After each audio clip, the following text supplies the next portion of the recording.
അസ്സലാമു വറഹ്മത്തുള്ളാഹി വബറകാതുഹു.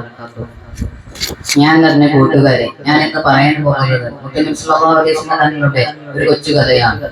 നബി സല്ലല്ലാഹു അലൈഹി വസല്ലം തങ്ങൾക്ക് ഒരു സൈനബ എന്ന് പറയുന്ന ഒരു സ്ത്രീ കുറച്ച് ആട്ടിറച്ചി സമ്മാനമായി കൊടുത്തയച്ചു. മുത്തനബി സല്ലല്ലാഹു അലൈഹി വസല്ലം തങ്ങൾ സന്തോഷത്തോടെ അത് വാങ്ങിച്ച് സ്വഹാബത്തുകളെ വിളിച്ചു കൂട്ടി അത് ഭക്ഷിക്കുന്ന നേരത്ത് പെട്ടെന്ന് മുത്തനബി സല്ലല്ലാഹു അലൈഹി വസല്ലം തങ്ങൾ പറയുകയാണ്, ആരും ഇത് ഭക്ഷിക്കരുതെന്ന്, ഇതിൽ വിഷം കലർത്തിയിട്ടുണ്ട് എന്ന് പറഞ്ഞു. സ്വഹാബത്തുകൾ എല്ലാവരും അത്ഭുതപ്പെട്ടു പോയി. നബി സല്ലല്ലാഹു അലൈഹി വസല്ലം തങ്ങൾ പറഞ്ഞു, നിങ്ങൾ പോയി ആ സ്ത്രീയെ കൊണ്ടുവരൂ എന്ന് പറഞ്ഞു. അവിടെ വന്നപ്പോൾ നബി സല്ലല്ലാഹു അലൈഹി വസല്ലം തങ്ങൾ ചോദിച്ചു, നിങ്ങൾ ഇതിൽ വിഷം കലർത്തിയിട്ടുണ്ടോ എന്ന് ചോദിച്ചു.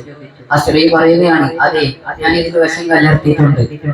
അതെന്തിനാണെന്ന് ചോദിച്ചപ്പോൾ പറയുകയാണ്, ഒരു യഥാർത്ഥ പ്രവാചകനാണെങ്കിൽ വിഷം കലർത്തിയിട്ടുള്ള ഭക്ഷണം കഴിച്ചു കഴിഞ്ഞാൽ മനസ്സിലാകുമെന്ന്. അപ്പൊ നബി സല്ലല്ലാഹു അലൈഹി വസല്ലം തങ്ങൾ ശരി നീ പോയിക്കോ എന്ന് പറഞ്ഞ് ക്ഷമിച്ചുകൊണ്ട് നബി സല്ലല്ലാഹു അലൈഹി വസല്ലം തങ്ങൾ ആ സ്ത്രീയെ പറഞ്ഞയക്കുകയാണ്.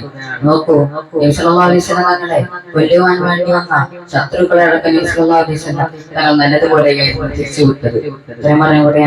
അസ്സലാമു അലൈക്കും വറഹ്മത്തുള്ളാഹി വബറകാതുഹു.